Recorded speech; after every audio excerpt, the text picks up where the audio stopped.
많은 분들이 교회를 다니고 신앙생활을 한다 그러면서도 이제 가장 신앙의 기본이 되는 게 성경 읽는 거잖아요. 성경을 보는 거잖아요. 성경을 알아야 되는데 이게 문제가 뭐냐면 성경을 우리가 신앙의 기본을 갖추기 위해서 성경을 보는데 성경 말씀을 자기하고 전혀 별개의 것으로 생각한다는 거죠.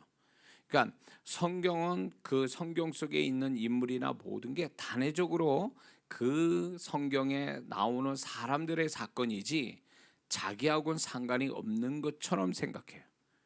이게 성경 말씀을 말세 우리에게 거울이 된다고 그랬습니다. 우리를 보게 하신다고 그랬거든요. 그러니까 좋은 거든 나쁜 거든 우리를 보게 하고 또 그 성경 속에 하나님께서 우리에게 주시고자 하는 어떤 메시지, 그분의 소원, 우리를 향하신 하나님의 어떤 뜻, 이런 것들을 발견해서 우리가 적용해서 현대판 성경 속의 인물이 되기를 바라시는 것, 이게 하나님의 뜻이라는 것입니다. 그래서 우리는 성경 속의 인물들이 상황은 달라도 하나님은 그 성경 속에 좋은 하나님의 축복을 받는 사람들의 인물들을 오늘 또 우리가 그 인물을 속에서 하나님이 주신 메시지를 듣고 그 하나님이 축복하시는 원리를 알고 우리가 그대로 살면 현대판 성경의 인물이 우리가 된다는 거예요. 믿습니까? 근데 오늘날 성경 속에 있는 사건만 기억할 뿐이지 하나님이 그 성경 속에 있는 그 인물들 속의 사건 속에 하나님의 수학 공식 같은 원리들을 찾아내서 그게 자기에게 적용시키는 이런 지혜를 갖지는 못하는 성도들이 많습니다. 그러다 보니까 성경은 많이 아는데 성경 지식은 있는데 그 지식이 그 사람을 어떤 변화를 주거나 그 성경 지식이 그 사람을 축복을 주거나 그 지식이 그 사람을 하나님의 기적을 보게 만들어 주지 못한다는 게 이게 안타까운 일이에요. 그래서 오늘날 특히 과학이 발달하고 이성이 발달하는 이때에 많은 안타까운 게 뭐냐면 유럽부터 해서 하나님의 부흥이 기독교의 부흥이 중동에서 해서 유럽으로 가서 미국으로 가서 이제 한국으로 넘어왔고 이게 뭐 중국으로 갔다가 지금은 아랍 쪽으로 이제 그 부흥이 옮겨지고 있거든요. 그래서 주님이 오심이 가까운 이때 마지막 부흥은 이스라엘이다 이렇게 얘기를 합니다. 그런데 왜 부흥이 왔다가 다른 쪽으로 옮겨지고 있었던 부흥이 왜 소멸되는가 할 때 제가 제 나름대로 분석을 해보면 그 원인이 하나님께 있는 게 아니라 부흥을 맞은 사람들의 어떤 성도들의 태도에 문제가 있다라는 것입니다. 두 가지 문제인데 하나는 하나님이 주신 부흥을 잘 관리를 하고 그것이 하나님의 뜻대로 흘러가야 되는데 인간의 방법과 인간의 고집으로 막 흘러가다가 하나님이 원하는 방향으로 흘러가지 않아서 부흥이 끊어지는, 이게 첫 번째 요인이 되고요. 두 번째는 뭐냐면 하나님께서 그런 어떤 하나님이 주시는 부흥은 계산으로 나올 수 없는 일들인데 또 하나님의 부흥 속에는 기적이 있고 역사가 있는데 이런 것들은 계산으로 나올 수 없는 일들이거든요. 그런데 그런 것들이 다 뭐냐면 하나님을 전폭적으로 바라고 소망하고 의지하고 이런 어떤 영적인 감성, 영적인 어떤 태도에서 역사가 오는데 이게 부흥이 왔다 시간이 좀 지나면 사람들이 어떻게 오냐, 계산으로 돌아가는 거예요. 인간적인 계산을 자꾸 하는 거예요. 그러니까 이게 계산을 자꾸 계산이 머리에 계산이 돌아간다. 그래가지고 환경을 더 믿게 되고 사람을 더 의지하게 되고 자기의 정확한 계산을 더 의지하는 이 태도가 결국 하나님의 역사를 보지 못하게 하는 원인이 된다는 것입니다. 그래서 신앙생활 잘하는 사람들 여러분 보세요. 정말 균형 잡힌 신앙생활 잘하는 분들을 보면은요, 이게 구분이 확실히 돼 있어요. 이게 어떤 거는 계산으로 해서 해결돼야 될 게 있고 믿음으로 해야 될 게 해결되는 것들을 잘 구분한다는 것입니다. 세상을 온전히 다 모든 걸 다 그냥 믿음으로 살 수는 없거든요. 공과금 내는 거 계산해야 되잖아요. 있는 돈 있다가 막 할 수 있는 건 아니죠. 그러니까 계산할 건 계산하고 믿음으로 해야 될 건 또 믿음으로 하고 이래야 되는데, 이게 신앙생활 아주 분별력 있는 균형 잡힌 신앙인데, 이게 신앙이 분별이 떨어지고 균형 잡히지 못한 성도들은 뭐가 문제냐면, 계산할 때 계산 안 합니다. 믿음으로 할 때 믿음으로 안 해요 또. 그러니까 이게 문제가 되는 거예요. 그러니까 하나님의 역사는 계산해서 오질 않거든요. 성경 보세요. 계산해서 온 게 어디 있습니까? 계산해서 오질 않아요. 성막을 짓고 방주로 만든 데를 계산을 해야 돼요. 그러나 노아가 방주로 만드는 근본적인 어떤 태도는 믿음이었단 말이에요. 그 성막을 만드는데도 치밀하게 하나님이 주신 계산법대로 만들었지만, 만드는 사람들은 다 성령의 충만함이 있고 하나님이 주신 지혜 가지고 만들었거든요. 그러니까 이게 모든 게 조화를 이루었는데, 많은 성도분들이 이런 거를 조화를 못 이루어서 신앙생활에 이게 세상적 계산법을 가지고 신앙생활 하다 보니까 하나님의 흔적을 못 보는 거예요. 하나님은 계산해서 역사하지 않거든요. 믿음에서 역사가 오고 그 심령에서 하나님을 바라는 심령의 태도에서 역사가 오는데, 이런 마음을 안 갖는다는 거죠. 그러니까 하나님의 축복이, 기적이 안 나타나는 거예요. 그래서 오늘날 머리가 좋아진다, 아는 게 많아진다는 게 위험스러운 거예요. 사실은 피곤하고, 지식을 많이 가진 자는 피곤하다 그랬어요. 근데 많이 알고 많이 이 지식들이 결국 하나님을 알아가는데, 하나님을 경험하는데 방해물이 된다는 거죠.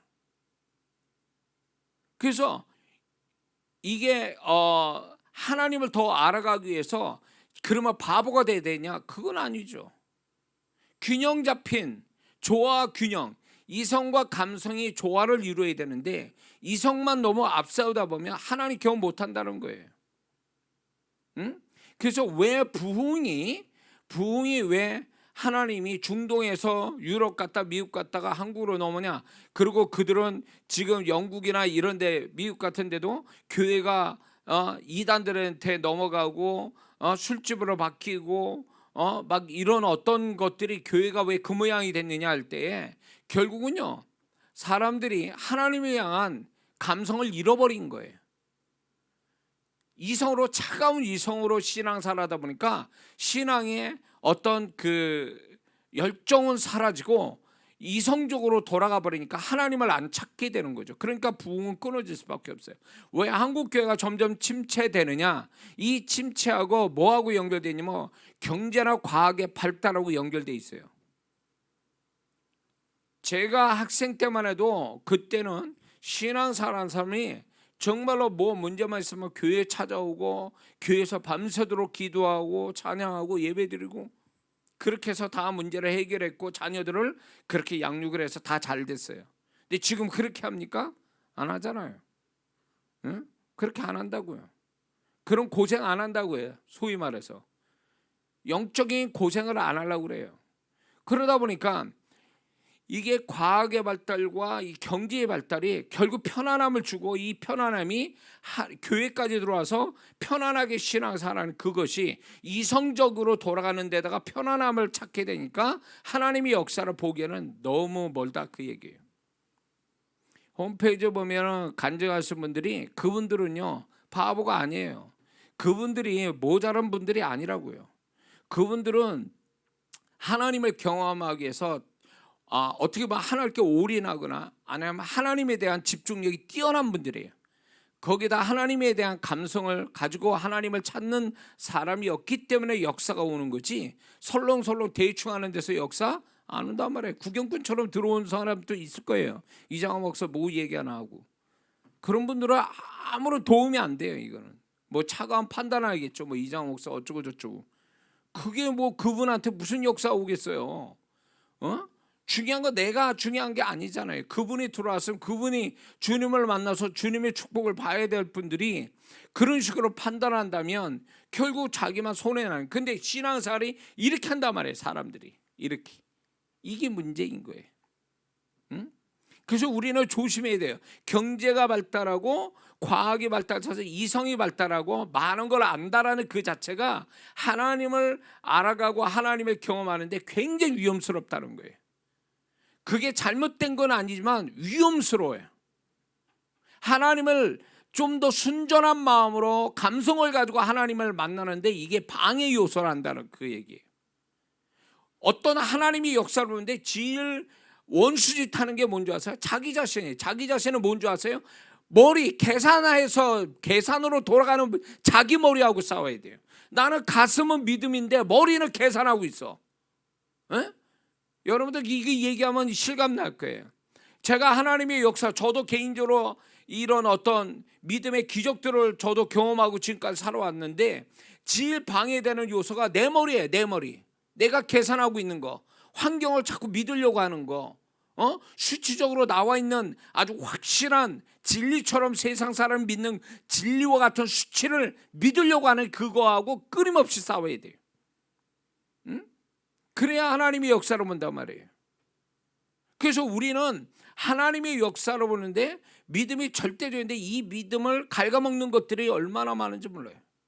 이런 것들하고 치열하게 싸워야 역사가 오는 거지, 이런 것들하고 짐은요, 믿음이 내가 이성적인 어떤 생각, 계산 이런 거에 져버리면 결국은 믿음의 역사는 없어요. 응? 역사는 없다고. 그러면 하나님은 지금 또 여전히 그 옛날의 하나님이나 지금 하나님은 동일하신 분인데 우리가 바뀌었어요. 환경이 바뀌고 생각이 바뀌고 바뀌었어요. 그러다 보니까 하나님의 역사를 경험을 못하는 거예요. 우리는 하나님을 경험하기 위해서 신앙생활을 하는 거거든요. 이론을 배우려고 성경 지식을 배우려고 신앙생활을 하는 게 아니란 말이에요. 그게 기본은 되더라도 진짜 우리의 신앙의 핵심은요, 그분을 경험하는 거잖아요. 말씀의 경험, 기도의 경험, 하나님의 능력의 경험, 온갖 이게 신앙은 경험이긴데 이 경험이 아니라 이성으로 이해하고 이론과 지식으로 이렇게 다는 신앙생활은 결국은 그거는 어떻게 보면 반쪽의 신앙이죠. 정상적인 온전한 신앙은 아니에요. 그래서 우리는 지금 이런 신앙생활을 하는 것들이 이론을 더 강화시키자, 신앙의 어떤 이론을 더 강화시켜서 신앙생활을 하는 게 아니고 하나님과 어떻게 하면 그 하나님과 더 가까워지고 그분을 경험하고 그분을 느끼고 그분의 어떤 그 존재를 더 확실하게 내 안에서 확실하게 만들기 위해서 신앙생활을 하는 거죠. 그래야 우리가 어떤 곳에서도 밀리지 않고 이기는 자가 될 수 있다는 거죠. 할렐루야.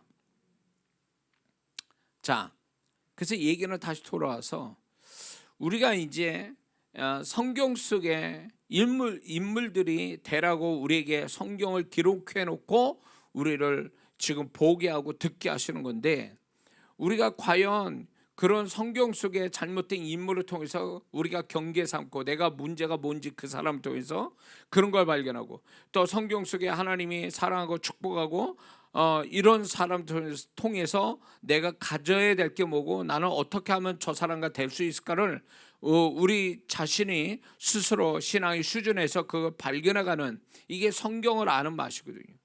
그리고 이제 실제로 존재하시는 그분을 경험하는 것, 기도 속에서 예배 속에서 성령님을 통해서 그분의 존재를 경험하는 것, 이게 굉장히 중요하다는 거죠. 그러기 위해서 우리는 지금부터 열심을 내는 거죠. 할렐루야.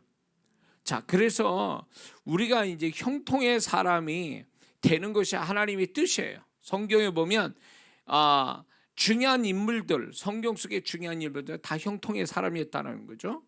그래서 우리도 오늘날 살아가는데 형통의 사람이 되게 성령께서 우리를 이끌어 가신다는 거죠. 그래서 저 사람은 하나님, 모르겠지만 하나님이 계시는 것 같아요. 저 사람 보면 이렇게 아브라함이 아비멜렉과 군대장과 비골이 그 얘기했잖아요. 너는 뭘 해도 하나님과 함께. 이방인이 그 하나님을 존재도 알지도 못하는 그거를 아브라함 통해서 하나님이라는 존재를 알고 그렇게 또 고백하잖아요. 세상 이방인들이. 그렇죠. 우리도 그런 사람 되게 하려고 하나님이 우리를 축복하신 이유가 거기 있는 거예요. 하나님을 찾는 게 결국 우리가 하나님의 축복을 받는데 그게 세상 사람에게 잘 먹고 잘 살려고 그거 자랑하려고 우리가 축복받는 게 아니란 말이에요. 궁극적으로 우리의 축복은 세상 사람이 저 예수쟁이들 보니까 저렇게 하나님이 계셔서 축복받는구나 이런 말을 듣게 만드는 거예요. 하나님의 존재를 인식하게 만드는 거, 하나님의 존재를 생각나게 만드는 거, 그게 우리고 우리의 축복이 바로 그 세상 사람한테 그거를 그들의 입에서 그게 나오게 해야 된다는 거죠. 할렐루야. 그래서 하나님은 형통이라는 것을 통해서 하나님은 우리를 형통케 하셔서 우리를 형통케 하셔서 축복하실 뿐만 아니라 하나님이 우리와 또 세상 앞에 영광을 받으시게 하는 것, 이게 이제 우리가 형통의 궁극적인 목표가 되는 줄 믿습니다. 자, 그런데 이제 우리가 성경의 중요한 인물들, 다 아는 인물을 통해서 한 가지 제가 발견한 게 뭐냐, 형통하는 사람을 형통의 사람을 막는다면 그 상대방이 불행해진다는 것을 저는 이제 성경 속에서 발견이 됐어요. 그러니까 형통의 사람을 어떤 식으로든 방해하고 손해나게 하고 잘못되게 하려고 한 그 사람이 오히려 징계를 받고 하나님이 징계를 받거나 잘못되는 것이 성경 속에 나오더라 이거예요. 자, 왜 이 얘기를 하냐면 우리가 형통의 사람이 돼서 하나님의 축복을 받고 하나님을 자랑하는 사람이 돼야 되는데, 이거를 반드시 예수 믿는 사람은 뭔가 잘 되려면 반드시 사단이 시기하고 질투해서 초를 치는 역사들이 꼭 오거든요. 하나님의 역사 전에 먼저 초를 쳐요. 뒤에 가서 역사도 하는 것도 있지만 아예 초를 쳐서 처음부터 안 되게 하는 이 사단의 역사가 있는데, 이런 것들을 잘 분별할 필요가 있어요. 형통의 사람들이 그 형통이 자연스럽게 룰루랄라 하면서 오는 게 아니라 오히려 그 형통이 오는, 어저께 얘기했지만 형통이 오는 사람 주변은 형통치 못한, 아이러니하게 형통치 못한 환경을 갖고 있는 상태에서 형통이 왔다 그 얘기예요. 그래야 하나님이 얼마나 위대한지를 우리가 알 수가 있죠. 그래서 우리가 알아야 될 게, 형통하지 못하는 삶을, 지금 어두운 삶을 산다 할지라도 우리가 낙심하지 말 것은, 하나님이 그 형통하지 못하는 성경 속 인물들도 다 주변이 형통하지 못한 반대적 상황을 다 가지고 있었다라는 거예요. 아브라함도 그랬고, 요셉도 그랬고, 다니엘도 그렇고, 다윗도 그렇고. 그렇잖아요. 동일하잖아요. 이게 공식이에요. 그러니까 나는 형통한 사람인데 그러면 형통한 상황 속에서만 있는 거라고 고정관념을 갖고 있는 건 잘못된 생각이라는 거예요. 오히려 형통하지 못하는 상황이 오히려 형통할 수 있는 하나님의 어떤 은혜를 입을 수 있고 형통할 자격을 갖게 되는 사람이라는 거죠. 그런데 여기서 형통하는 사람들을 마귀가 먼저 초를 쳐서 어떻게 하든지 이 사람을 망하게 하려고 여러 가지 방법을 쓴다라는 거예요. 사람을 통하든 환경을 통하든 그런 것들이 역사를 하는데, 그 사람의 심령을 건드려서 그렇게 하거나, 그럴 때 이런 것들이 나타날 때에 단호하게 물리치고 하나님의 손길이 올 때까지 기다려보고 막 이런 어떤 태도가 있어야 되는데, 아브라함처럼 가나안 땅이 있어야 되는 게 형통의 사람으로 있어야 할 조건이거든요. 근데 애굽으로 가다가 거기서 난리가 나죠. 그러니까 형통의 사람이 하나님의 뜻과 멀어지면은 그 형통도 잠시 유보가 된다는 거죠.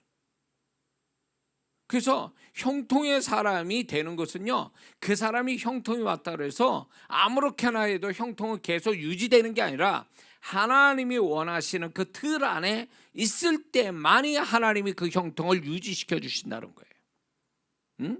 그래서 형통을 경험하는 사람들이 이거를 잘못 알고 있어요. 자기가 형통이 왔으니까 하나님 혹시 빼앗아 가겠냐 싶어가지고 여지껏 잘해왔던 신앙의 태도를, 패턴을 다 조금씩 버려가면서 아브라함처럼 조금씩 남방으로 흘러가지고 애굽 땅으로 가듯이 조금씩 사람이 변질되고 타락하더니 엉뚱한 방향으로 가도 하나님이 형통을 주실 거라고 그러지만 절대 그렇지 않다는 거죠. 아브라함이 애굽 가서 뭔 일 당했습니까?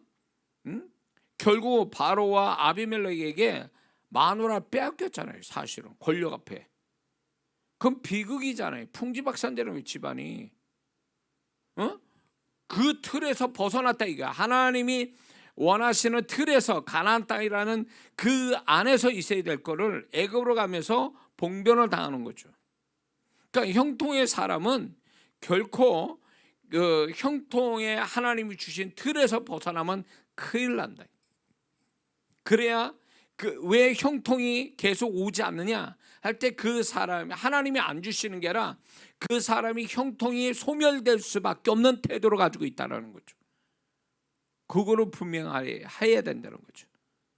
자, 그리고 이제 우리가 이제 이 시간에 같이 알아보려고 하는 것은 형통의 사람을 어떻게든지 그 사람이 형통의 사람이 잘못이 없는데 그 사람을 잘못되게 손해나게 어려움을 주거나 고통을 주는 사람은 결국 하나님이 그 사람을 대신 복수하신다는 거죠.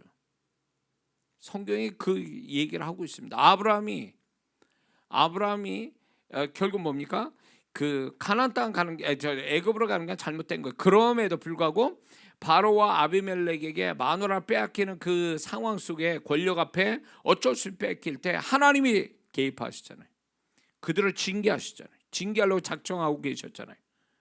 그러니까 바로와 아비멜렉이 겁을 내 가지고 이제 아내를 돌려주면서 그렇게 됐지 않았습니까? 만약에 그들이 계속 고집을 폈다면 아마 그들은 죽든가 뭔 일이 났겠죠. 바로와 아비멜렉은요. 이게 형통의 사람이 죄는 아니더라도 하나님에서 벗어나면 사단이 공격해서 그 형통을 끊어놓기도 하지만 그렇지 않아도 아브라함처럼 형통의 사람이 아무 잘못이 없는데 어떤 문제 자꾸 이렇게 그 사람을 어렵게 만들고 힘들게 하고 잘못되게 하면 반드시 하나님이 개입해 들어가신다는 거예요. 그렇기 때문에 형통의 사람은요 복수하려고 하면 안 돼요. 복수하면 그 사람도 하나님이 그 대신 그 상대방을 어떻게 해줄 수가 없어요. 공의의 하나님이시기 때문에.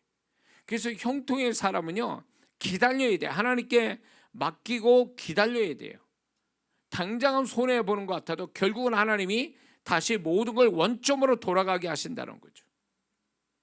그렇기 때문에 예수 믿는 사람이 형통의 사람이 억울해하고 피해의식 속에서 자꾸 뭔가 다른 사람한테 해코자 하려고 한다면 이 사람도 결국은 하나님의 손길 보기 어렵다는 거예요. 하나님이 도우실 수가 없어요. 자격이 안 되기 때문에 범죄하게 되면. 그래서 차라리 예수 믿는 사람은 다 예수 믿는 사람은 형통할 사람들이잖아요. 형통하거나 형통할 사람들이잖아요. 예수 믿는 사람은.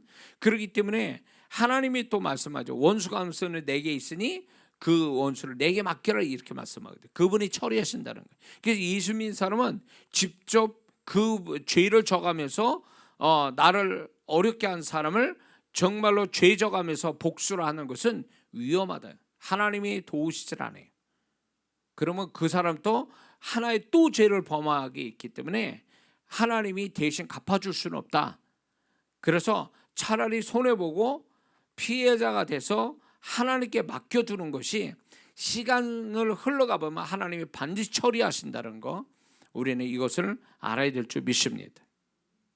그래서 우리 모두는 이런 생각이에요. 나는 형통하거나 형통할 사람이니까 예수 안에서 내가 형통하는 거에 대해서 사단이 어떤 식으로 나를 방해하고 막을 것이다. 이건 공식처럼 여겨야 돼요. 당연하게 여겨야 돼요. 그래서 이런 것들이 계속 축기를 해야 돼요. 그래서 제가 이렇게 문제가 있는 성도한테는 뭐부터 주문을 하냐면 축기부터 하세요 이러거든요. 그게 귀신의 역사도 아니죠. 상관없어요. 축기를 해서 귀신의 역사만 떠나갈 거고 그게 아니면 우리는 그게 이제 사단이 들어오지 못하게, 악한 영이 들어오지 못하게 진을 쳐주는 거니까 유익하다 그 얘기예요. 그래서 이렇게 사단이 역사하지 못하게 이제 죽게 하는 것. 동단한 우리 자신을 우는 사자같이 귀신이 사단이 우리를 달겨두고 우리를 집어삼키려고 하는데, 우리 존재 자체가 복받은 사람이 하나님의 자녀니까 그런 거예요. 거기다가 그 자녀가 형통하려고 한다? 그러면 이거 알면 더 난리가 나는 거죠. 더 역사를 하는 거예요. 그러니까 내가 축복을 받는 데 있어서 축복을 내가 예정됐다라든가, 내가 어떤 계획을 세워서 잘 될 거라는 어떤 계획을 세워서 얘기하거나 그러면 뭐부터 생각해야 돼? 귀신이 또 역사하겠구나. 이거를 생각해야 돼. 그거를 이상한 일로 보지 말고 당연하다로 봐야 돼. 그래, 내가 이 한판의 싸움을 이겨야 내 하나님의 축복을 내가 받을 수 있다. 이런 생각 가지고 대들어야 돼요. 이상한 일 당하는 것처럼 슬퍼하고 낙심하고 주저앉고 이렇게 하면 안 된단 말이에요. 그렇게 하고는 답이 안 나와. 그래서 하나님은 뭐라고 말합니까? 가나안 땅에 들어가면서 7족속 앞에서 싸우는 이스라엘 백성에게 3번 얘기합니다. 강하고 담대하라. 약하고 슬프고 주저앉은 마음 가지고는 하나님이 역사를 못해요. 하나님이 모든 계획을 다 세우고 도우시려고 해도 정작 그 사람이, 하나님의 백성, 하나님의 자녀가 움직이질 않아. 마음이 약하고 슬프고 주저앉아서 징징대. 그러면 하나님 역사 못 하신다고요. 안 하시는 게 아니라 못 하는 거예요. 그 사람이 그렇게 정지되어 있는데 어떻게 역사를 해요? 그래서 하나님이 우리에게 부탁하는 건 항상 그거예요. 강하고 너는 강하고 담대해. 그러면 나머지 내가 할게. 할렐루야. 그러니까 예수 믿는 사람은 요에서 말씀처럼 약한 자도 강하다 말할지어다. 약해도 강하다고 말을 해야 돼요. 그게 믿음의 언어거든요.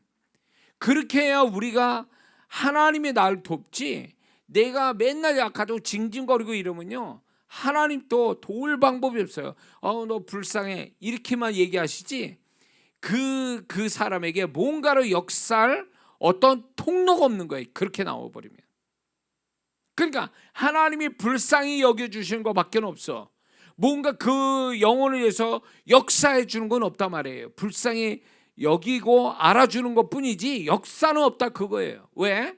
그 사람이 뭔가 하나님이 강하고 담대한 마음을 가지고 뭐가 역사를 할 텐데, 마음이 막 그냥 주저앉아 버렸는데 뭘 역사하냐 말이에요.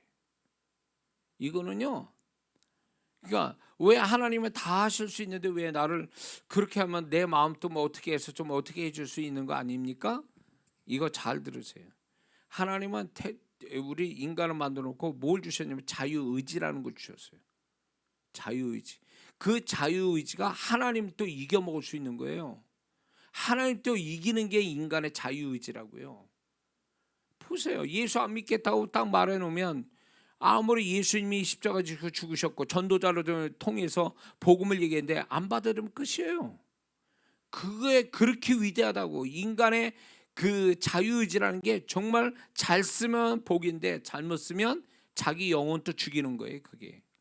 그러니까 예수 믿는 사람이 자유의지를 하나님 주신 거를 통해서 내가 하나님을 더 가까이 하고 하나님이 역사할 의지를 가지고 자꾸 하나님이 바라는 어떤 태도를 가지려고 해야 하나님께 역사하지, 그냥 날 잡아주시하고 뭐 배짜라식으로 막 이런 식으로 갚버리면 하나님은 그 사람하고 이제 빠이빠이예요. 역사 못합니다. 응? 왜? 자유의지를 그렇게 쓰고 있으니까. 응? 하나님이 역사하지 못할 태도로 자유의지를 그렇게 쓰니까 하나님도 방법이 없는 거예요. 인격적인 하나님이, 귀신도 아닌 하나님이 그게 막 그냥 가서 그 사람과 상관없이 역사하는 분은 아니거든요. 귀신은 다르잖아요. 자유의지와 상관없이 역사하잖아요. 우리 인간의 자유의지와 상관없이. 그게 귀신이에요. 비인격적이니까. 근데 하나님이 인격적이신 분이기 때문에 내가 태도를 그분이 역사할 태도로 갖지 않는 한 하나님은 우리에게서 역사하시지 않는다라는 거예요. 못 하신다는 거죠.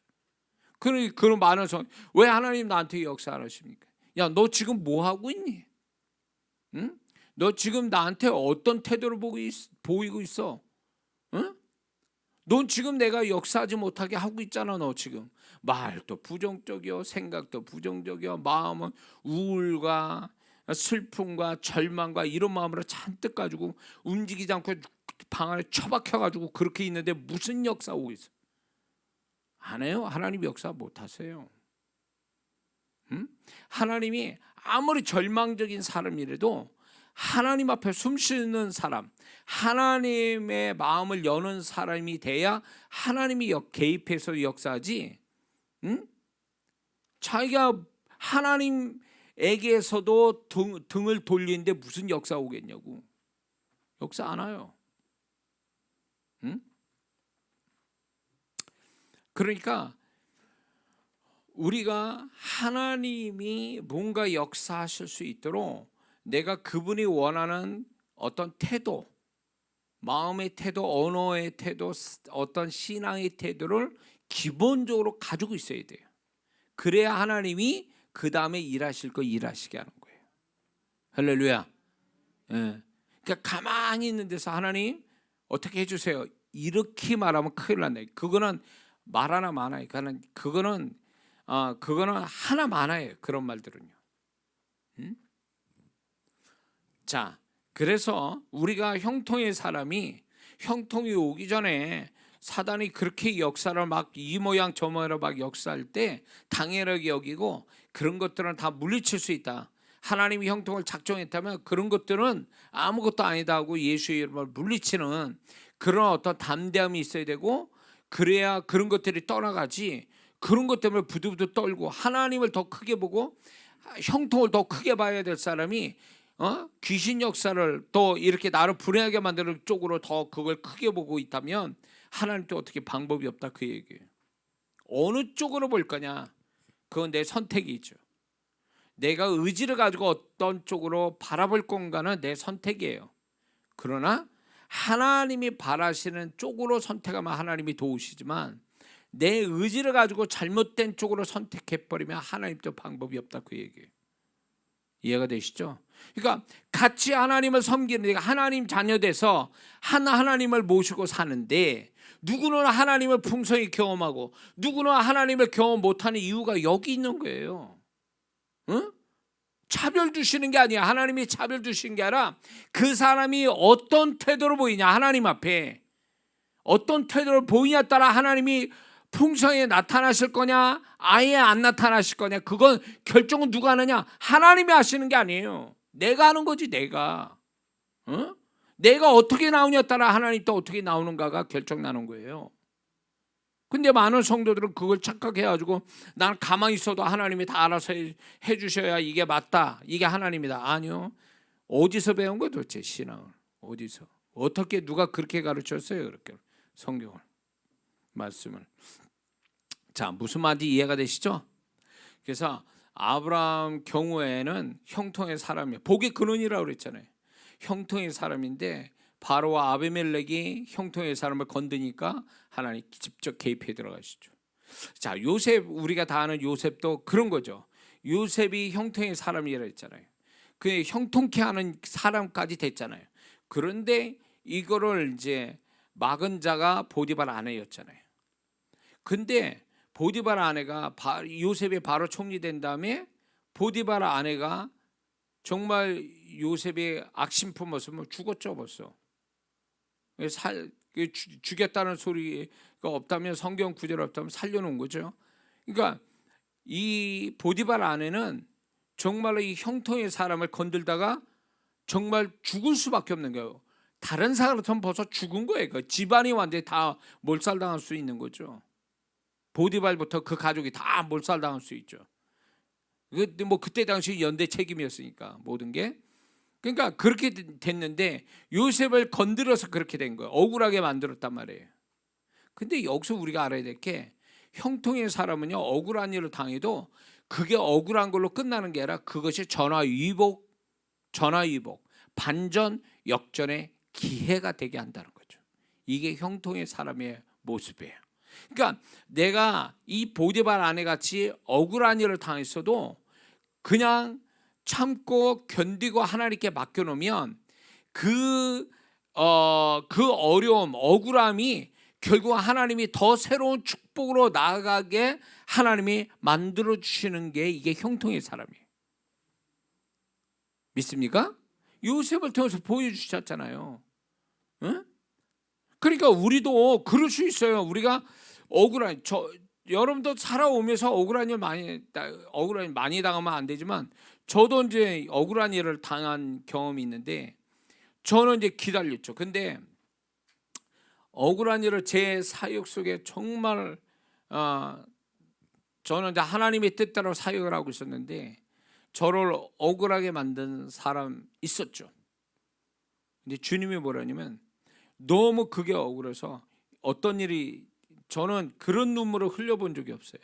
처음 그때 흘려본 건데 방 안에서 이렇게 드러누워 있는데 나도 모르게 눈물이 막 이렇게 나요.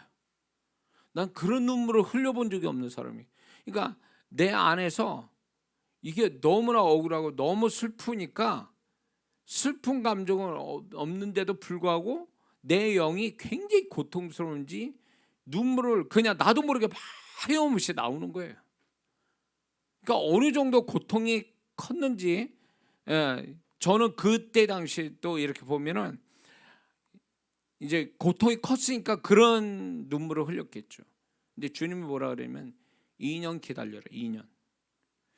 그리고 하나님께서 2년 후에 저를 전화 위복해 하셨죠. 그거대로 그거대로 더 좋게 저를 하나님이 세워 주셨어요. 그래서 내가 가만히 있어도 하나님은 결국 이렇게 복수하고 나를 세워 주심으로 그들의 입을 막고 있구나라는 걸 알게 된 거죠. 응? 아마 제가 이런 사역을 이렇게 하는 거에 대해서 나는 그 사람에 대해서 뭐라고 얘기는 안 합니다. 하나님이 판단하실 일이고 만약에 내가 잘못된 사람이면 벌써 죽었죠. 옛날에 죽고 끝장났지요. 그러나 지금 이루고 있는 것은 하나님이 보증하지 않으면 제가 여기 이렇게 있을 수 없어요.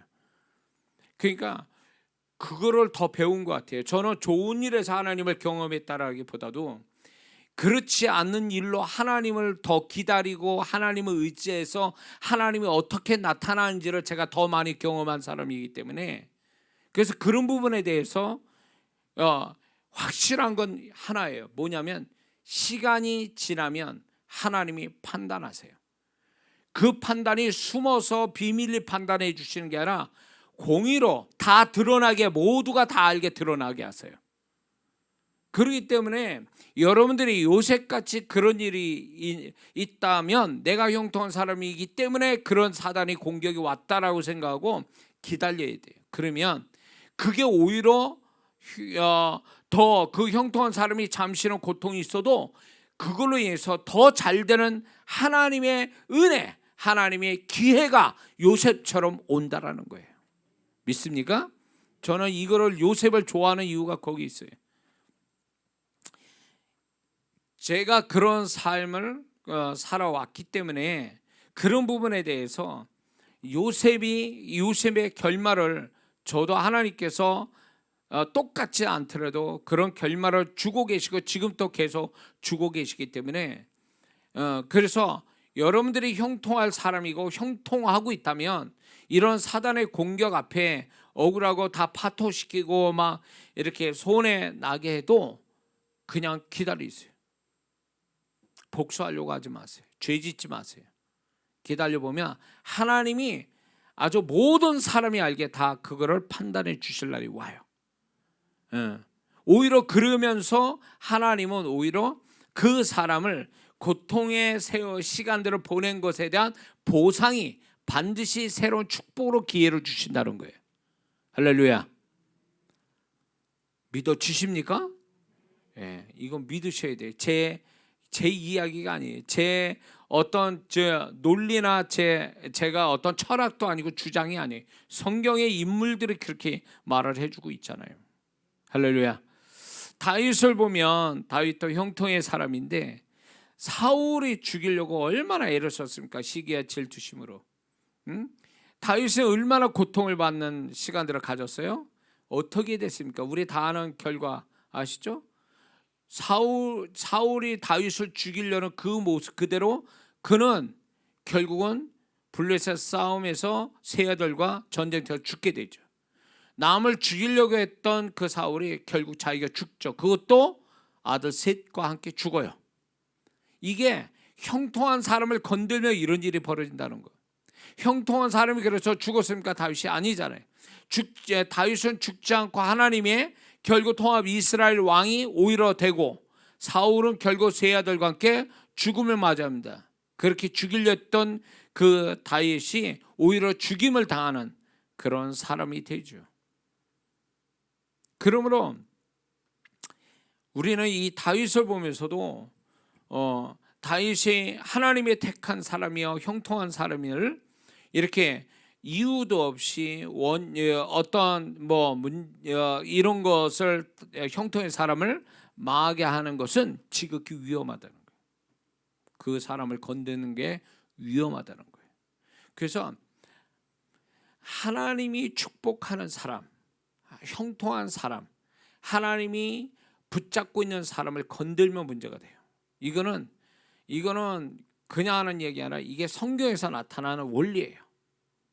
그래서 예수 믿는 사람이 그걸 잘 분별해야 돼요.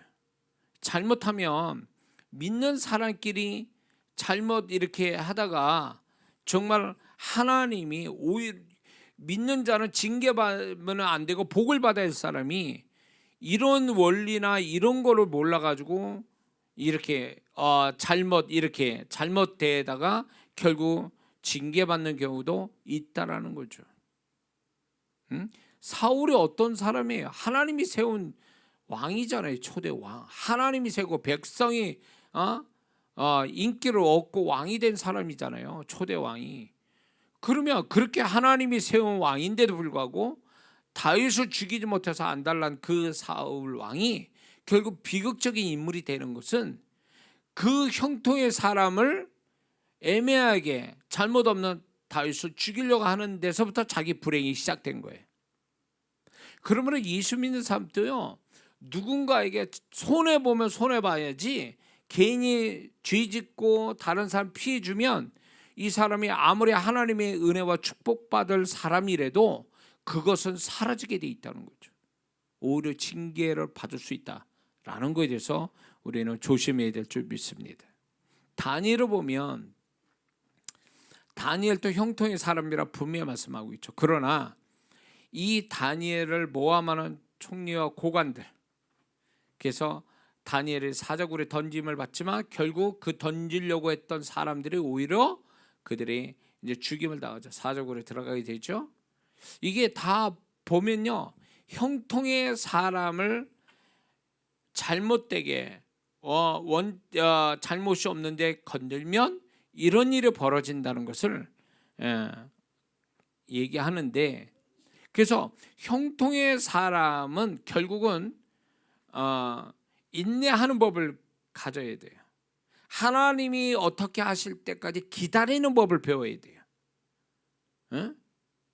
당장 어떻게 하나님이 해주시면 좋겠지만 그렇지 않다 할지라도 하나님이 공의의 하나님이 모든 걸 판단해 주실 거라는 확신을 가지고 기다리는 법을 배워야 돼요.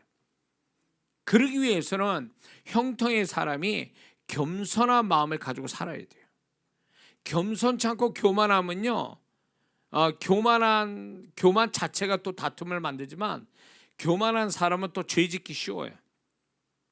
그래서 형통의 사람은 낮아진 마음, 겸손한 마음이 있어야 하나님의 공의가 나타날 때까지 기다릴 수 있거든요.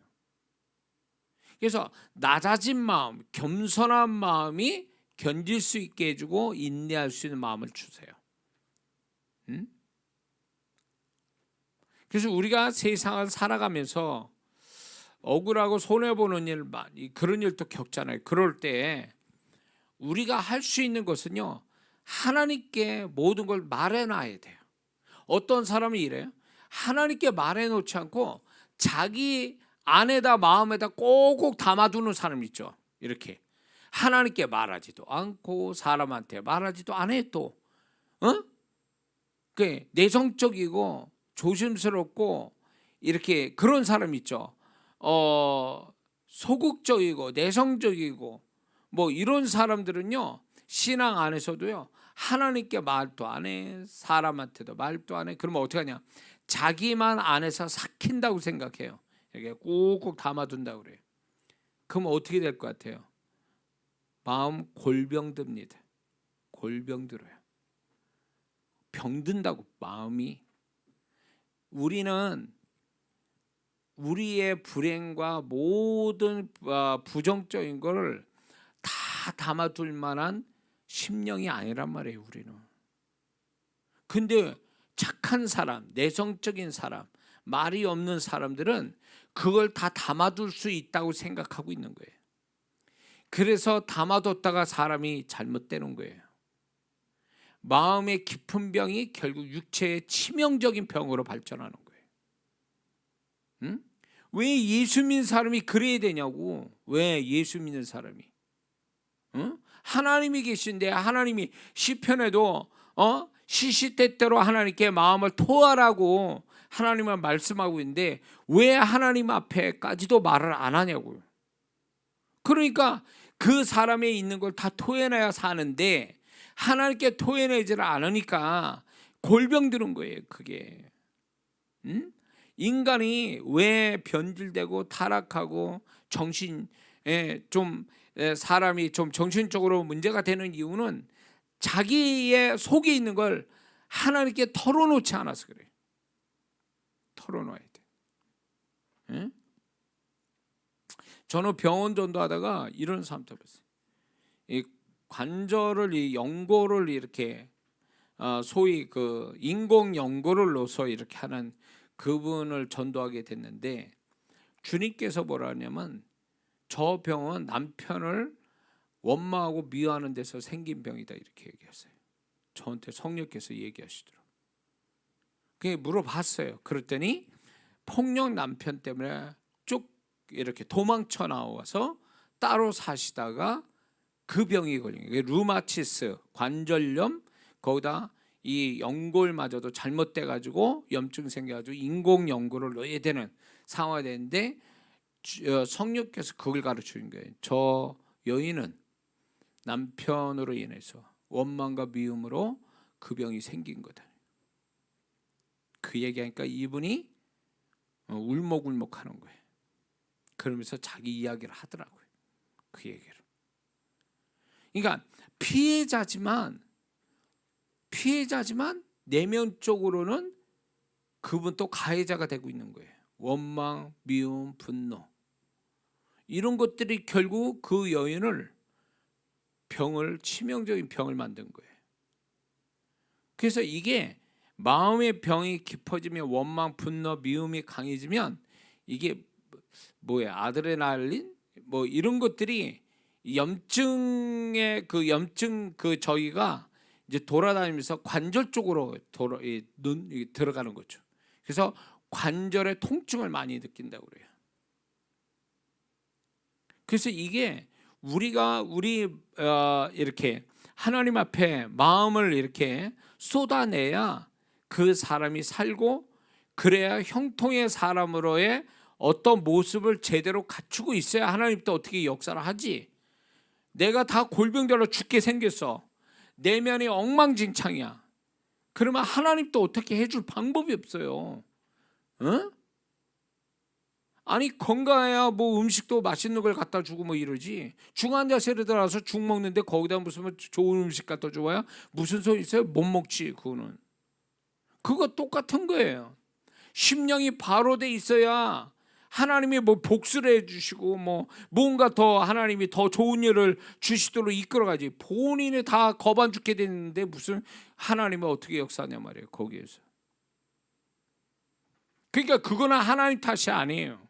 내가, 하나님은 고린도전서 10장 13절의 말씀처럼 내가 감당할 만큼만 주셔서 내가 다 감당이 될 수 있는데, 감당이 안 돼서 문제가 생긴 것은요, 내가 뭔가 그걸 감당치 못하는 나 자신의 문제가 있는 거예요.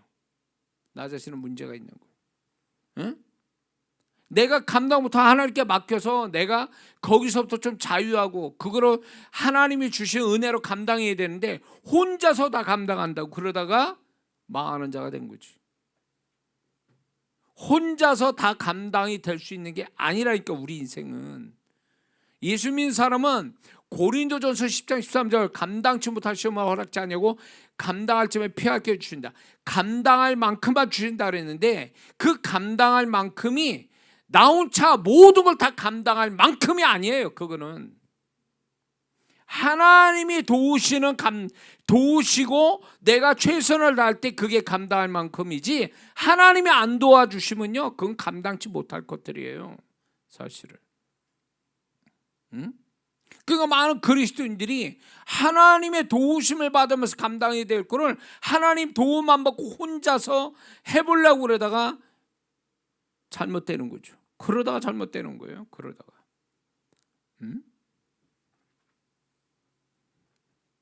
자, 그래서 형통의 사람은요 절대로 무슨 일을 만나도 포기하거나 절망해서는 안 됩니다.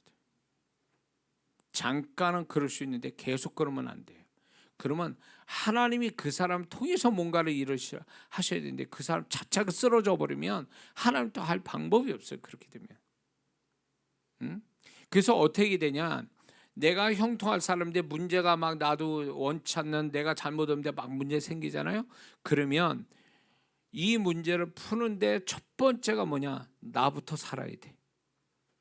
나부터 살아야 돼. 그러니까 내가 잘못되면 모든 게 다 잘못되는 거예요. 하나님 또 어떻게 할 수가 없어. 그러니까 나 뭐 그 문제를 놓고 뭐 그 사람 놓고 뭐 이런 일 때문에 뭐 그거 하기 전에 나부터 기도해야 돼. 나부터. 하나님 내가 지금 감당치 못해 죽을 것 같습니다. 정신 돌 것 같습니다. 이러면서 나부터 살려놔야 돼.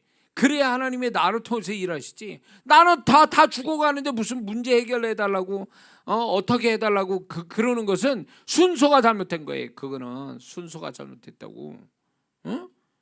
그 이런 성도들을 본다니까. 문제를 해결해달라고 하는데 벌써 문제 해결은커녕 그 사람부터 해결을 내면부터 해결해야 될 상황이에요. 거반 다 죽게 생겼어. 여리고로, 예루살렘에서 여리고로 내려가다가 강도 만난 자가 돼버린 거예요 완전히. 근데 본인이 다 거반 죽었는데 문제가 해결됐는데 죽은 다음에 장례식 치른 다음에 문제 해결되면 무슨 소용이 있어요. 제가 이게 저의 삶의 원칙이에요.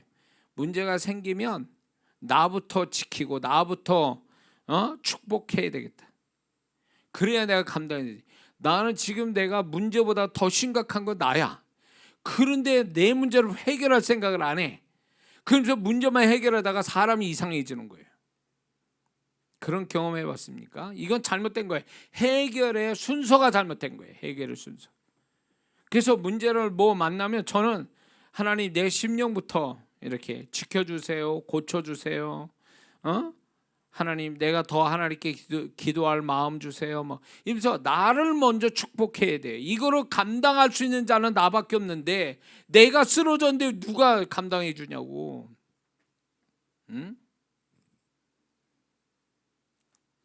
내가 서 있어야 돕는 사람의 도움도 받는 거지, 내가 쓰러진 상태선 아무리 누가 도와준들 소용이 없어요. 그건 도움이 안 돼. 그래서 이런 거 있습니다. 중복 기도도 그 사람이 어느 정도 서 있는 상태, 견딜 수 있고 지탱할 수 있는 상태가 돼야 하나님이 그 중복 기도도 받아서 그 사람에게 도움이 되게 하지, 중복 이렇게 어떤 문제를 만난 사람이 자빠져서 완전히 드러나 있어 뭐 죽을 것 같이, 그런 사람은 중복 기도도 역사가 안 와요. 그건 유보가 돼. 유보. 중복 기도도 유보가 된다고요. 그래서 제가 꼭 얘기하는 게 뭔지 아세요? 중복 기도 받는 사람은 중복 기도 해준 사람보다 먼저 자기 자신이 그만큼 더 해야 된다는 걸 얘기해요. 본인은 기도도 안 하면서 중보기도만 받아가지고 구걸하다시피 중보기도만 구걸해가지고 그거 받아가지고 자기는 아무것도 안 해. 기도도 안 해. 그리고 중보기도 받아도 뭐가 될 것처럼 그렇게 하고 있어요. 이거는 잘못됐다 그 얘기예요. 중보기도를 받을 정도가 되면, 남의 영적인 도움을 받을 정도가 되면 나는 적어도 그게 해주는 사람보다 1.5배 최소한 1배 정도는 내가 잘 견디고 제대로 서 있어야 되는 거예요. 믿습니까? 그래야 중보기도도 받아서 역사가 나는 거예요. 응? 그래서 제가 왜 이 얘기하냐면, 가만히 성도분들 이제 중보기도와 그 성도의 문제, 이거를 찬찬히 제가 조사를 했어요. 성도들이 이렇게 뭐 목회 1, 2년 한 것도 아니고 성도 한두 명 만난 게 아니었기 때문에 쫙 이렇게 보면서 한 가지, 왜 저 사람은 중보기도 받았는데 저 사람은 잘 되고 왜 어떤 사람은 중보기도를 받았는데도 안 될까에 대한 원인을 추적한 끝에 하나가 결론 난 게 이거예요. 그 중보기도 받는 사람의 태도가 달라. 중보기도 잘 받아서 중보기도의 축복을 받는 사람과 그렇지 못한 사람은 차이가 뭐냐? 선함과 악함의 차이가 아니라 이 사람들의 어떤 내적인 태도, 신앙의 태도가 어떠하냐에 따라서 중보기도가 빨리 역사하기도 하고 역사 안 하기도 하고 막 이래요. 유보가 되기도 하고. 그러니까 누군가의 영적인 도움 받으려고 작정한 사람이라면 그 사람은 각오해야 돼요. 그렇게 도움 받을 만큼의 나도 그 정도로 나도 서 있으려고 견뎌보려고 뭔가 하나님께 더 열심히 하려고 그런 태도를 가지기를 결심해야 된다는 거예요. 그래야 중보기도도 축복을 받는 거예요. 이해가 되시죠? 자, 그래서 여러분들이 이제 하나님께서 이제 형통의 사람이 어떤 태도를 가져야 되냐, 아무 잘못 없는데 오는 그 손해나 사단의 역사에 대해서 어떤 태도를 가지고 어떤 생각을 가져야 되는지 이거를 말씀을 드렸습니다. 은혜가 되십니까? 자, 지금부터 그러면 이제 길게 얘기를 못 하겠지만 형통을 이루기 위한 중요한 성경적 법칙, 이거는요, 형통은 절대로 저절로 일어나지 않아요. 요령과 운으로 되지도 않아요. 왜냐하면 이 형통이라는 단어 하나님이 쓰시는 단어고 하나님이 이루시는 단어이기 때문에 그분의 이 형통에는 반드시 일정한 법칙에, 수학 공식과 같은 법칙이 따른다는 거예요. 이거를 알고 움직이면 훨씬 더 이건 정확하게 답이 나올 수밖에 없는 거예요. 이거는 이 형통의 중요한 법칙은요, 수학 공식이고 이게 답을 바로 낼 수 있는 거기 때문에 여러분들이 이것을 반드시 알면 좋겠다라는 생각이 들고요. 저는 이 형통의 이 법칙을요, 제가 경험한 것들이에요. 이거는. 그래서 이 형통의 법칙들이요, 이게 어느 상황에서는 이 법칙을 써야 되고 어느 상황에서는 저 법칙을 써야 돼요. 이것까지 분별이 되고 이 어떤 문제에 법칙이 몇 개가 들어가야 되는지, 한 개인지 두 개인지 이런 것까지 이제 분별이 되더라 그 얘기예요. 이거는 전적으로 저에게서 경험이 된 거예요. 이 모든 제가 여러분에게 가르치는 것들이 저부터 임상이 돼서 결과로 나온 거, 그 다음에 가르쳐서 검증이 된 거를 얘기하는 거기 때문에 저는 이게 자신 있게 얘기하는 거예요. 그래서 제 책은요, 자신 있게 100% 내 책이라고 제가 말할 수 있어요. 왜냐하면 어디 책을 보고 베끼거나 그거를 이론을 적어놓은 책이 아니기 때문에, 그거는 다 내가 경험이 되고 가르쳐서 검증된 얘기들을 하는 거기 때문에 그래서 자신 있게 얘기하는 거예요. 그래서 이 형통도요, 제가 지금까지 살아오면서 하나님이 이걸 가르쳐 주셔서 제가 지금도 그걸 쓰고 있거든요.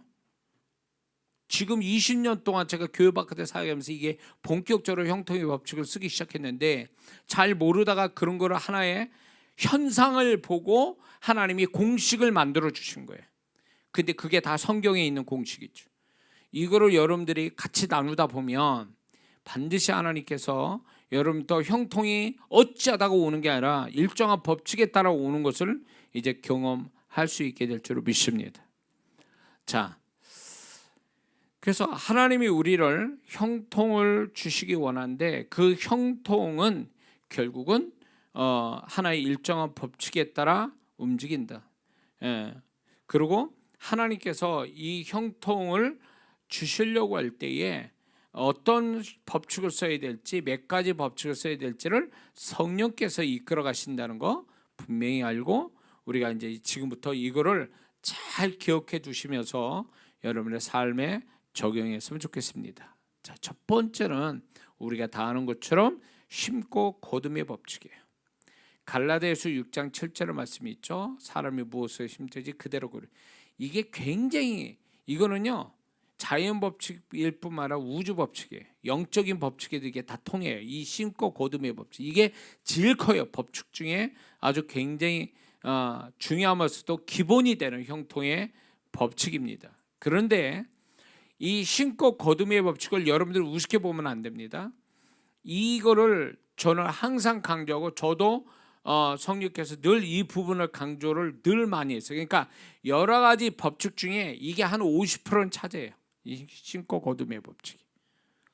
자, 그렇다면 심고 거둠의 법칙에 있어서 우리가 아주 중요하게 여기에 한 5가지가 됩니다. 이 심고 거둠의 법칙에. 그거는 뭐냐? 첫 번째는 이거를 생각해야 될 게, 첫 번째는 하나님은 어떤 그리스도인이든 어떤 상황이든 심을 것을 반드시 주신다는 거예요. 근데 이거를 우리가 알아야 될 때, 거둠은 하나님이 거두게 하시는 거고 심는 건 내가 심는 거예요. 그러니까 내가 심는 것이 먼저고 거둠이 그 다음이에요.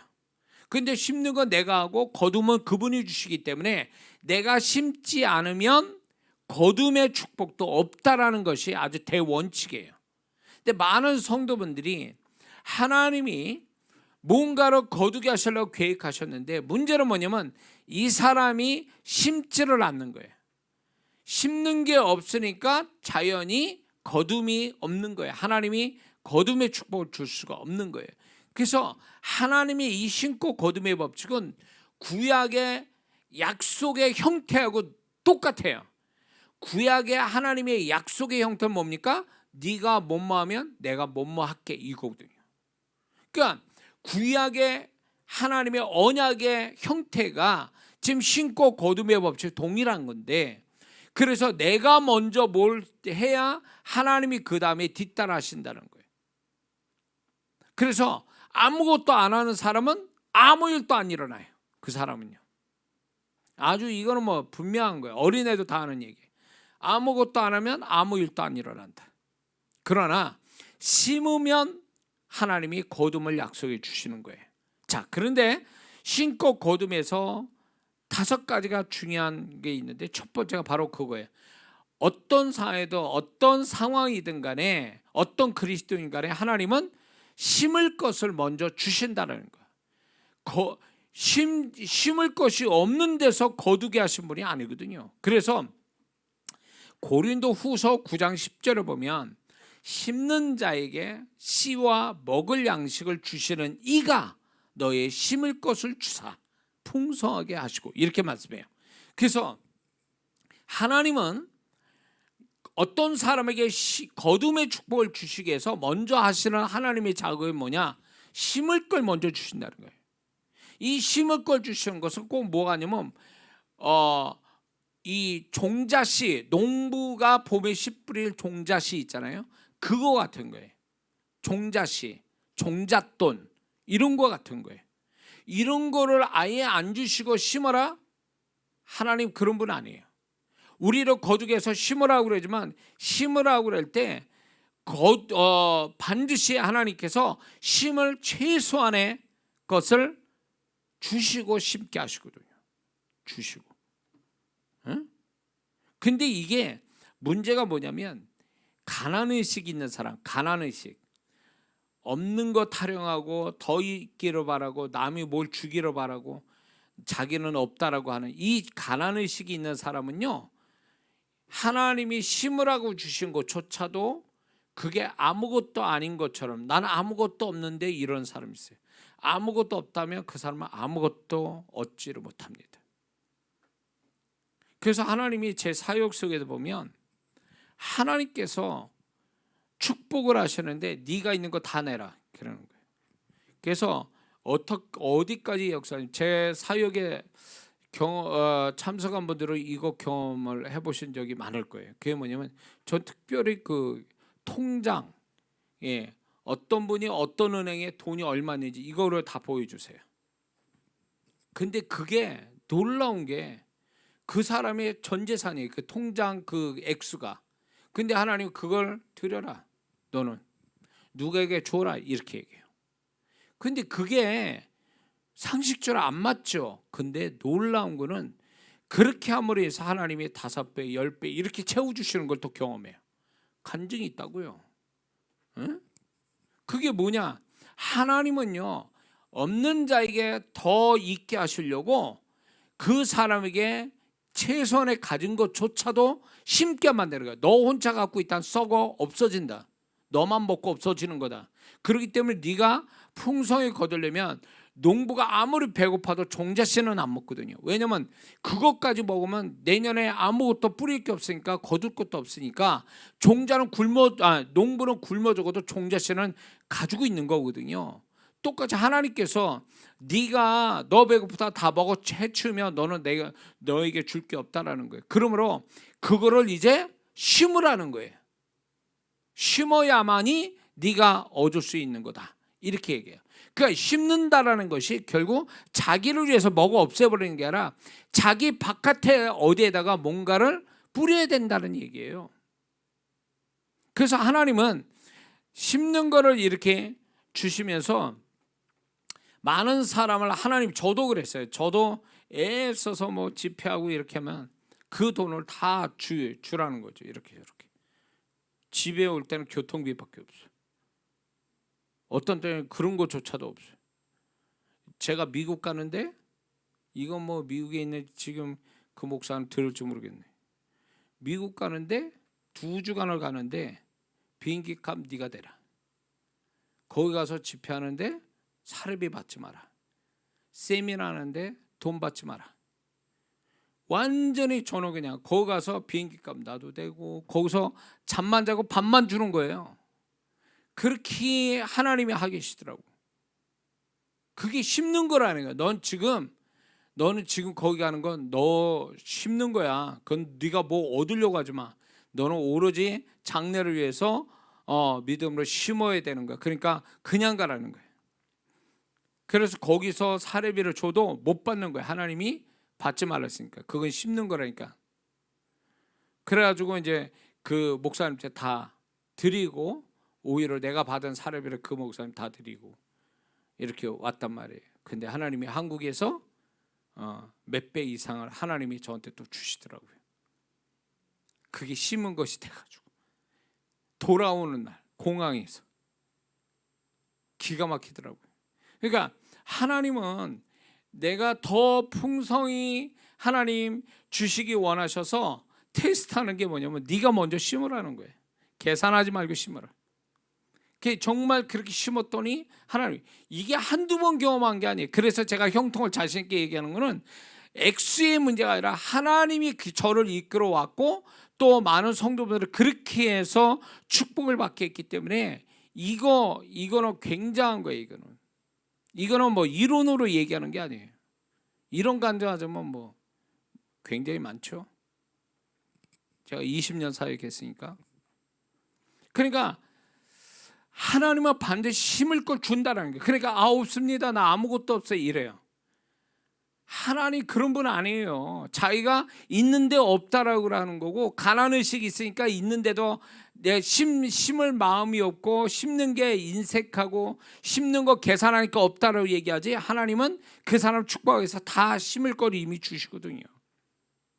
그래서 심을 것이 있다 이런 믿음을 가지고 있어야 된다는 거죠.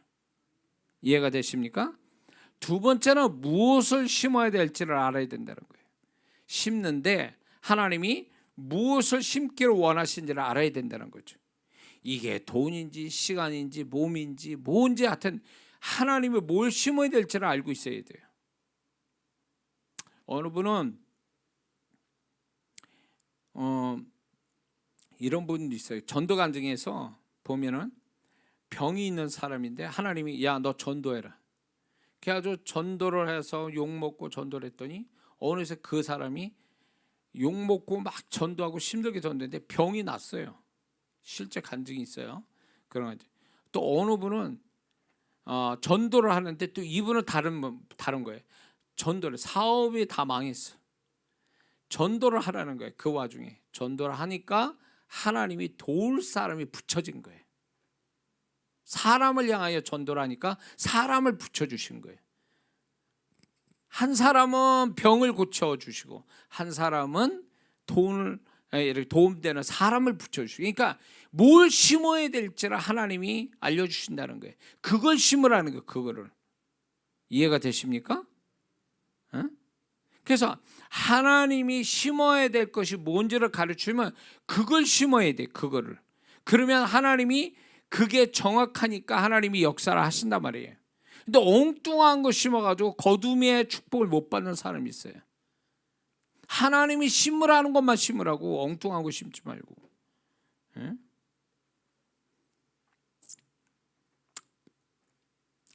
자, 이 부분에 대해서 많은 분들이 하나님이 뭘 심기를 원한지를 알면서도 안 한 사람이 있어요. 그러면 이미 끝난 거예요. 거두면 끝난 거예요. 자, 이 논에 뭐를 심어야지? 응? 논에다가 배추를 심습니까? 그 안 낳지. 그거는 망하는 거죠. 그러니까 많은 분들이 분별력이 없어가지고 하나님이 심으라는 것은 안 심고 엉뚱한 걸 심어가지고 결과가 없는 거예요. 결과가. 그래서 하나님 이 법칙을 따라서 하나님이 뭘 심으라고 이 심기를 원하면 물어봐야 돼요. 주님께. 그리고 이미 하나님이 그 사람 마음에 감동을 주시거든요. 뭘 심어야 될지를 가르쳐 주신다고. 어떤 분이 이런 분들이 자주 오더라고요. 사업하신 분들은 다 뭐예요? 사람 아니면 돈이거든요. 근데 이분은 아무것도 안 해요. 교회에서 아무것도 안 하고 11조도 안 하고 봉사도 안 하고 사람에 대해서 뭐 하는 것도 없어. 그러놓고 와가지고 축복해달라는 거예요. 그거 모를까봐 제가 모를까봐 그렇게 기도를 받으러 왔냐고. 헌금에 그거 얼마 되지 않는 헌금을 하면서 기도해달라고. 내가 무슨 점쟁이도 아니고. 내가 그래서 그분이 인격이 있으니까 그냥 기도는 해드려요. 그런데 이미 안 되는 거예요. 왜냐? 이분은 자기는 심지 않는 데서 거두고 싶은 거예요. 내가 무당이에요? 점쟁이요? 나한테 복제 바치면 뭔가 내가 나한테 뭐가 나를 통해서 뭐 역사합니까? 이런 분들 많아요. 저한테 오는 분들 중에 이런 분들이 있어요. 속 뒤집어지지. 신년 집회 때 이런 분들 오지 마세요. 제발 좀. 시간 낭비라고. 이런 분들은요. 헌금 드려도 하나님 기뻐하잖아요. 이런 분들은요. 모를까봐 말을 안 해서 그렇지 내가. 그분들 인격 때문에 그런 거예요. 제가. 근데 너무 그 속이 너무 잘 보이고 하나님이 뭐라고 얘기하신지를 내가 다 알고 있기 때문에 이런 분들이 신앙을 어디서 도대체 배우는지 알 수가 없어요. 알 수가 없어. 알 수가 없다고. 그러니까 이런 분들은 심지 않는 데서 거두려고 아주 이 야근 수를 쓰는 거예요. 소위 말해서 하나님께 손해 안 보고 저 목사가 용하대. 저 목사가 기도 좀 뭐가 된대라고. 저는 뭐 20년 때 그게 소문을 따라다녔으니까 막 그렇게 하니까. 그래서 제가 주님의 마음을 강조하고 주님의 이야기를 자꾸 하는 이유가 이 엉뚱한 생각 가지고 오는 분들이 있어요. 엉뚱한 사람이. 그러니까 설교도 안 들어. 헌금 이렇게 기도해 줄 때 와요. 속 터지는 거야 완전히. 속 터진다고. 하나님을 뭘로 보고. 그러니까 자기 손 안 대고 코 푸는 식으로 하려는 거예요. 어떻게 그렇게 생각하냐고 하나님께. 그러니까 심지도 않은 데서 거두려고 하는, 그거는 안 돼요. 그런 분은 아예 오지를 마세요. 그런 분들을 위해서 제가 사역하는 건 아니니까. 자, 그래서 하나님이 뭔가 이 사람한테 축복을 주시려고 그러면 심지 않은 데서 주시려는 게 아니라 반드시 최소한의 믿음이 있으면 하나님은 심으라고 분명히 말씀하세요. 먼저 네가 그렇게 내가 축복할 줄 믿는다면 너는 먼저 그렇게 좀 해봐라. 이걸 반드시 요구하세요. 이거를 초신자 아닌 이상에는요 반드시 이걸 묻는다고요. 그런데 이거를 알면서도 안 하는 사람이 있고요. 이렇게 안 하니까, 심지 않으니까 거둠도 없는 거예요. 이런 사람은 결과가 없는 거죠. 그래서 하나님은 뭘 심어야 될지 반드시 심을 것을 심어야 된다. 세 번째는요, 언제 심느냐가 중요한 거예요. 때가 중요해요. 농부는 봄에 씨 뿌려서 가을에 추수로 걷습니다. 이게 아주 하나님 타이밍을 딱 이렇게 자연 법칙에도 있지 않습니까? 근데 많은 믿는 자들이 하나님이 거둠의 축복을 주실 때 먼저 뭐하냐? 심을 때를 먼저 알려주세요. 요때 심어라, 저때 심어라. 근데 많은 성도분들이 자기 계산을 하고 있다가 하나님이 주시는 때를 놓쳐버려요. 그러면 어떤 일이 벌어질까요? 우리나라 같은 경우에 모는 봄에 모를 심어야 돼요. 논에. 근데 여름에 심으면 어떻게 될까요? 가을에 못 얻어요. 같은 수고 있는데. 왜 그럴까요? 때를 놓쳤어요. 그래서 모든 게 하나님은 때를 놓고 이렇게 거둠의 축복을 주시거든요. 그러니까 그 사람이 요때쯤 뭘 심어야 된다라고 하면 마음에 부담을 주고 감동을 주고 어떤 생각을 주세요. 그러면 그때가 해야 될 때예요. 그러면 해야 되는데, 그래야 정확한 하나님의 때에 거둠의 축복이 온단 말이에요. 그래서 정확한 때에 거둠의 축복이 없는 원인 중에 하나가 뭐냐면 때를 늦춰서 그래요. 하나님이 원하는 때 앞서 하면 괜찮아. 근데 뒤에 가서 늦춰지면 이 사람은 거둠의 축복이 없어요. 기도도 마찬가지예요. 기도에 왜 응답이 없느냐? 기도해야 될 시작점을 때를 못 찾았기 때문에, 시작점을 놓쳤기 때문에 그런 거예요. 하나님이 한 달 후에 응답을 주시기 위해서 지금 기도시키려고 하는데 한 달 후에 응답을 주고서 이 사람이 한 달 전에 기도해야 될 거를 보름 전에 기도하고 있어. 그러면 응답 안 와요. 우리가 밥을 이렇게 할 때도 뜸들이는 시간이 있잖아요. 밥이 제대로 될 때까지. 그게 제대로 안 되면 어떻게 될까요? 설류가 가지고 생사를 되고 못 먹는 거잖아요. 세상에 이 밥 하나도 시간이라는 게 있고 이게 다 정해져 있는데, 처음과 끝이 되는데, 많은 그리스도인들이 하나님이 정한 때를 놓지 않고 자기 멋대로 하다 보니까 거둠의 축복이 제때 안 오는 거예요. 하나님은 알아요. 내가 어느 때 거두어야 이게 효과적이고 이게 정말로 축복이 되는지 그분이 아시기 때문에 어느 시점에서 심어야 될지를 가르쳐 주신다는 거예요. 그게 꾸무적거리고 게으르다가는 그거는 했어도 축복은 안 돼요. 했어도 축복이 안 된다고. 이거를 아셔야 돼요. 뭔 말인지 아시죠? 예. 자, 네 번째는요, 어디에 심을 것인가가 중요해요. 어디에 심을 거냐? 이제 때를 얘기했다면 지금은 장소를 얘기하는, 어디에 심을 거냐, 무엇을 심을 거냐, 심을 걸 주시고 또 심을 때를 알게 하셨다면 어떤 사람에게 어디에다가 하나님이 심게 하실 거냐, 이걸 인도함 받아야 돼요. 아무데나 하는 게 아니에요. 응? 아무데나 하는 게 아니라 하나님이 하라고 하신 데다 해야 된다. 사렙다 과부는요, 엘리야에게 해서 3년 반 동안 먹고 살은 거예요. 그 사람을 만났기 때문에, 선지자를 만났기 때문에. 다른 사람 가지고는 안 돼요. 다른 사람 가지고는. 하나님이 지정한 사람이 있단 말이에요. 응? 지정한 장소가 있단 말이에요. 그런 거를 하나님이 이끌어 가시는데 그거대로 하면 틀림없어요. 근데 이게 왜 거둠의 축복이 없느냐면 심을 장소, 심을 사람, 이런 것들을 제때 못 맞춰서 그러는 거예요. 항상 그게 필요합니다.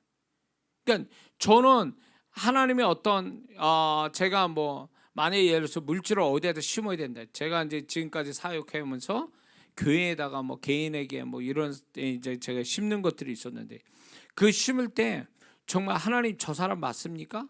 이 교회 맞습니까? 항상 물어봐요. 지금 할까요? 언제 할까요? 다 물어봐야 돼요. 왜? 그분은 치밀하게 계획을 다 갖고 있는데 내가 그걸 물어봐서 내가 알고 해야지 내 멋대로 해가지고 답이 안 나거든요. 그래가지고 항상 묻고 맞다라면 그것이 결국은 세월 지나 보면 그거 내가 믿음으로 심은 것에 대한 뭐 5배, 10배 뭐 이런 식으로 하나님이 축복하는 걸 경험하거든요. 이게 세상 계산법에 없는 얘기예요, 이게. 응? 그래서 이 심는 믿음, 심는 것에 대한 올바른 분별력을 갖는다는 건 형통으로 가는데 굉장히 중요한 거예요, 이거는요. 굉장히 중요한 거예요. 응? 그래서 저는 하나님이 축복 놓치지 마라 그래가지고 반드시 제가 이제 사역을 하고 수많은 사람 사역자 평신도 만나고 많은 교회를 이렇게 집회 다니고 이러다 보면 하나님이 감동을 주고 막 이러는 있어요. 교회나 개인이나 뭐 이런데 그러면 이제 뭘 하는데 뭐 이렇게 해서 하나님이 이제 제가 가지고 있는 물질을 심어라 그러면 이제 심는 거죠. 그럼 틀림없어요. 하나님이 시키는 일에는 내가 믿음을 딱 보여드리면 반드시 하나님께서 결과를 후에 나한테 돌아오는데 예상치 않는 내가 기도도 하지 않은 내가 계산되어지지 않는 일이 딱 벌어지면요 뭐부터 생각한 줄 아세요? 내가 전에 뭘 했지? 이거하고 똑같은 어떤 과거에 뭘 했지를 생각해요. 그러면 하나님께서 네가 그때 그거 한 게 지금 보상이라는 거예요. 응? 이거 아셔야 돼요. 예수 믿는 사람은 원인 없이 결과가 있을 수 없어요. 반드시 원인이 있어요. 하나님은요 우리가 볼 때는 우연이지만 그 배경이 있다고. 과거에 내가 축복받으면 축복받는 그 시작점이 있어요. 그 뭔가가 있는 거예요. 그걸로 결과가 온 거예요. 응? 그래서 나 기도도 안 했는데 이런 거 생각도 안 했는데 보면 이게 우연히 온 게 아니라 내가 과거에 어느 시점에 그거 한 것을 보상으로 받는 거예요. 그렇게 하나님이 굉장히 좋으신 분이고 정말 이거를 다 기억하고 계셔서 내가 가장 필요할 때 응답을 주시는 하나님. 기가 막힌 거예요. 이거에 대한 저는 이제 간증이 많고 많은 성도한테 이거를 얘기하죠. 믿음 없는 사람은 이거 얘기도 안 해요. 못 알아듣고 잘못 오해할 수 있어서 이런 얘기 안 합니다. 자, 5번째는 어느 정도 심을 것인가를 성령의 인도로 받아야 된다는 거죠. 고린도후서 9장 6절에 보면 적게 심은 자는 적게 거두고 많이 심은 자는 많이 거둔다. 당연한 말이죠. 에? 그렇기 때문에 하나님이 그 사람의 이제 어느 정도에 심어야 될 거냐라고 할 때 이거를 알아야 돼요. 성령의 감동과 그 사람의 믿음의 최대치, 이거에 따라서 하나님 심게 하시거든요. 그게 양이에요. 그러니까 계산하거나 상황 따라 이렇게 하는 게 아니라 하나님이 그 사람한테 감동 주신 거, 내지는 그 사람의 믿음의 최대치, 이게 그 사람이 심을 수 있는 분량이에요. 그게. 응? 어떤 사람은 막 겁 없이, 겁 없이 막 진짜 뭐 소위 말해서 뭐 서운하고 막 이러는데 그렇게 하면 큰일 납니다. 응? 자기가 지킬 수도 없는 거를 서운해 맹세해 버리면 위험합니다. 그거는. 그러니까 하나님은 제가 이제 이런 게 있어요. 지금까지 20년 교회 바깥에 사역하면서 많은 성도분들이 그런 감동이나 무슨 뭐 자기의 믿음을 가지고 뭘 한다고 그럴 때, 헌신한다고 그럴 때 제가 브레이크를 걸어요. 성도님 일주일만 기도해 보세요. 이 부분을. 그러면 이게 감동인지 혼적인 감정인지, 성령의 감동인지 혼적인 혼의 감정인지를 분명히 가리라고 그래요. 일주일 동안. 그러면요 일주일이 지나 보면 이 사람이 혼의 감정에서 그랬다면 환경이 바뀌고 감정이 바뀌면요 생각도 바뀌게 돼 있거든요. 그러면 이 사람은 혼의 감정에 의해서 헌신하려고 그러나 심으려고 했더니 그거는 잘못된 겁니다. 그런데 일주일 동안 이 부분을 기도할 때 기도할수록 마음에 불이 붙어. 해야 되겠다는 감동이 오고 부담이 와. 기도할수록. 이거는 하나님으로부터 온 거예요. 이건 해야 돼요. 하나님이 하게 하시려고 그렇게 하신 거예요. 그래서 저는 감정이냐 감동이냐 이거를요 잘 성도분들이 구분을 못하니까 일주일을 기도하라고 꼭 그러거든요. 함부로 하지 말고. 그러면 틀림없어요. 감정은 소멸되고 감동은 더 불이 붙고 그러면 그게 딱 답이 나와요. 이해가 되시죠? 자, 그래서 이게 이제 뭘 얼마만큼 심을 건가는 하나님이 축복은 어떻게 오느냐. 그러면 심은 것에 거둠의 축복은 어떻게 주실 거냐 할 때 그 사람이 심은 것을 그 사람이 가진 거의 비율에 따라 축복하세요. 같이 10,000원을 하나님께 헌금을 해도 10만 원 가진 데서 10,000원을 하는 사람과 100만 원 가진 데서 10,000원 한 사람 달라요. 축복이 다를 수밖에 없어요. 비율이 다르잖아요. 한 사람은 10%고 한 사람은 1%잖아요. 같은 10,000원이에요. 그러니까 하나님의 축복도 그 사람이 가진 거의 비율에 따라 축복을 주시는 거예요. 그러니까 그 사람이 많이 가진 데서 많이 했다라는 것은 적은 데서 많이 하는 사람과 차원이 달라요. 그렇기 때문에 하나님은 거둠의 축복을 주실 때 비율로 주신다. 비율로 주신다. 함부로 많이 하려고 하지 말고 하나님이 정말 많이 하게 하려면 감정인지 감동인지를 구분하고 그리고 자기가 할 수 있는 최대치로 믿음의 최대치로 하면 하나님이 그 비율에 따라 축복하신다. 그래서 이 5가지 심는 거에 대한 이 5가지를 분별만 잘하면 거둠의 축복은 그분이 주시는 거니까 그분의 주권이니까 이 거둠의 축복 이 5가지만 심는 것만 잘하면 거둠의 축복은 확실합니다. 확실해. 그래서 이게 저의 간증에 참 많은 간증이고 많은 성도들의 간증이 또 여기 있어요. 그래서 이게 형통으로 가는 50% 정도의 중요한 법칙이에요. 요것만 잘 분별하면 돼요. 요것만 잘 분별하면 형통 오는데 어렵지 않겠다라는 생각이 듭니다. 그래서 여러분들이 이제부터 형통의 사람이 이렇게 되도록 형통한 사람은 어떤 태도를 가져야 되는지 그리고 형통한 사람이 심고 거둠의 법칙을 잘 여러분이 하나님이 인도받아 사용하는 그래서 형통이 늘어오는 사람이 되어야 될 줄 믿습니다. 기도하겠습니다.